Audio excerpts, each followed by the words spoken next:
Notre ethnie, c'est celle de Jésus. Nous ont enseigné tout à l'heure Yvonne Solange et François Xavier. Voilà la base de la vie fraternelle, de la fraternité universelle. Et pourtant, nous le savons d'expérience, ce n'est pas facile. Alors, avec Moïse, je voudrais vous dire, soyez forts et courageux. Sois fort et courageux, on l'a entendu 2 fois dans la première lecture du livre du Deutéronome. C'est une sorte de top départ pour se préparer à franchir le Jourdain et ainsi entrer en terre promise après la mort de Moïse. Il faut être fort et courageux pour entrer dans notre propre terre promise, qui est le paradis. Il faut franchir le Jourdain, il faut affronter des ennemis qui sont d'abord nos ennemis intérieurs et les ennemis envoyés par l'adversaire. Moïse précise les 2 moyens par lesquels Josué sera fort et courageux. C'est toi qui vas entrer avec ce peuple dans le pays que le Seigneur a promis par serment à ses pères. Autrement dit, soyez de valeureux guerriers. Et c'est toi qui vas remettre au peuple son héritage. 2e moyen, être fidèle à la parole que Dieu a prononcée, c'est-à-dire à la loi. Les sages du judaïsme le disent ainsi, la force du peuple ne tient pas seulement à son organisation militaire, mais surtout à la façon dont il reste accroché à l'étude de la Torah, de la loi. Alors tout ça résonne alors que nous entendons l'abomination qui se passe actuellement à Gaza. Il y a la force militaire, mais il n'y a pas la loi de Dieu. Pour que le roi n'oublie pas la loi de Dieu, le même livre du Deutéronome, un peu plus loin, chapitre 17, fait une recommandation pour chaque futur roi d'Israël. Quand il montera sur son trône royal, il écrira pour lui-même sur un livre une copie de cette loi en présence des prêtres lévites. Pas mal ça, hein? Il recopie à la main, enfin il y avait que la main de manière à l'époque, hein, mais ouais. Elle restera auprès de lui. Il la lira tous les jours de sa vie, afin d'apprendre à craindre le Seigneur son Dieu, en gardant pour les mettre en pratique toutes les paroles de cette loi et tous ses décrets. Alors, son cœur ne s'élèvera pas au-dessus de ses frères. Si vous reteniez un truc, là, ce serait ça, là. Alors son cœur ne s'élèvera pas au-dessus de ses frères. Il ne déviera du commandement ni à droite ni à gauche. Chers amis, la loi morale est donc fondamentale. Rappelez-vous l'interdit au jardin du paradis, indispensable, car la loi permet de résister aux désirs et aux fantasmes de toute puissance.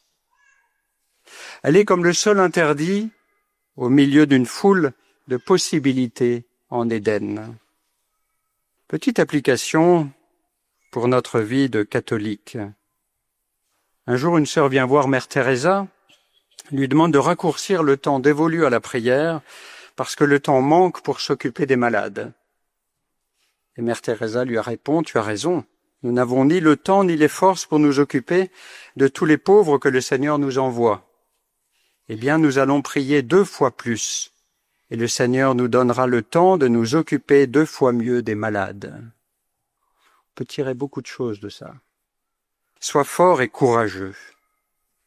Cette interpellation nous rejoint alors que nous vivons dans un monde où la fraternité, thème de notre journée, semble reculer chaque jour un peu plus, et sur tous les continents.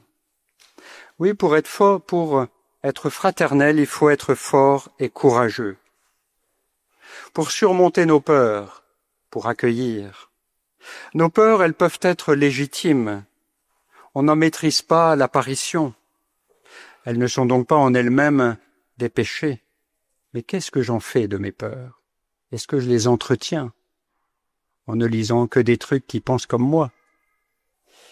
Alors, le risque, c'est qu'elles me dirigent, que je ne sois plus alors dirigé par mon âme, par ma foi, mais par mes peurs. Tout le respect que je dois à Dieu, je te le dois, nous ont aussi enseigné François-Xavier von Solange. Tout le respect que je dois à Dieu, je te le dois. Mais sois fort et courageux, ce n'est pas montrer ses muscles.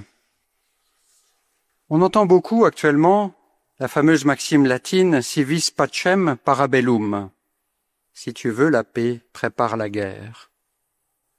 Ne faudrait-il pas mieux dire et faire « Si vis pacem, para pacem ». Si tu veux la paix, prépare la paix. Et cela fait le lien avec notre évangile en Saint Matthieu, où les disciples ont encore des désirs de grandeur et ils demandent à Jésus « Qui donc est le plus grand dans le royaume des cieux ?» Alors Jésus fait ce geste extraordinaire d'accueillir un petit enfant au milieu d'eux. Je vous rappelle qu'un enfant, dans cette culture-là, à l'époque, c'était pas plus qu'une chose. Il le place au milieu. Amen, je vous le dis, si vous ne changez pas pour devenir comme les enfants, vous n'entrerez pas dans le royaume des cieux. C'est un renversement de perspective que Jésus développe. Celui qui se fera petit comme cet enfant, celui-là est plus grand dans le royaume des cieux. Être fort et courageux pour un chrétien, ce n'est pas montrer ses muscles, mais devenir comme un enfant, qui dépend entièrement, qui fait confiance à son Père, qui reçoit tout de son Père. Il n'y a qu'un Père. Et pour bien se faire comprendre, Jésus raconte une seconde parabole, celle du berger, qui va chercher la brebis perdue qui abandonne les 99 autres. Quel abandon, quelle confiance en son troupeau, quelle confiance en la providence. Saint Paul fera cette expérience en 2 Corinthiens 2. C'est pourquoi j'accepte de grand cœur pour le Christ les faiblesses, les insultes, les contraintes, les persécutions, les situations angoissantes. Car lorsque je suis faible, c'est alors que je suis fort. Parce qu'alors lui peut travailler. Avec le témoignage de Jeanne de Chantal que nous fêtons aujourd'hui, on peut ajouter une petite chose qui me semble importante pour comprendre ce que veut dire être fort et courageux. On est au XVIIe siècle. Françoise et Jeanne-Françoise Frémiot est la fille du président du Parlement de Bourgogne. Elle épouse à 20 ans le baron de Chantal, qu'elle aime d'un grand amour. Épouse accomplie, bonne chrétienne, elle était une mère parfaite. Mais elle a eu la douleur de perdre en bas âge 2 de ses 6 enfants. À 28 ans, quand le baron est tué d'un accident de chasse, elle se révolte, déteste le malheureux meurtrier malgré lui. Au bord du désespoir, elle tient bon. Elle est forte et courageuse, car elle s'appuie sur les conseils de son confesseur. 4 ans plus tard, elle entend saint François de Sales prêcher un carême et reconnaît en lui le maître spirituel dont elle a besoin. Elle prend le temps d'élever ses 4 enfants, puis fonde l'ordre de la Visitation Sainte-Marie que nous connaissons ici. Jeanne de Chantal fut forte et courageuse, car appuyée sur son confesseur et sur François de Sales. On n'est pas fort tout seul dans sa faiblesse. Déjà, le livre des Proverbes le constatait, chapitre 18, verset 19, « Un frère appuyé sur un autre frère est une citadelle imprenable. » On peut prolonger ça parce que, vous savez, on est après l'incarnation. Jésus nous a dit « Je vous appelle mes frères, mes amis ». On peut donc dire « Un frère appuyé sur Jésus est une citadelle imprenable. » Alors je peux dire en vérité « Jésus, j'ai confiance en toi. » Alors je peux accueillir, alors je peux vivre la fraternité sans crainte. Les contemporains de Jeanne de Chantal disaient d'elle, aimant si fort la fraternité, elle n'était jamais tardive à faire du bien au prochain. Elle ne se contentait pas de l'amour affectif, elle y joignait l'effectif et faisait du bien à tous selon l'étendue de son pouvoir. Elle avait un zèle extraordinaire pour le salut de l'âme de ce cher prochain. Amen.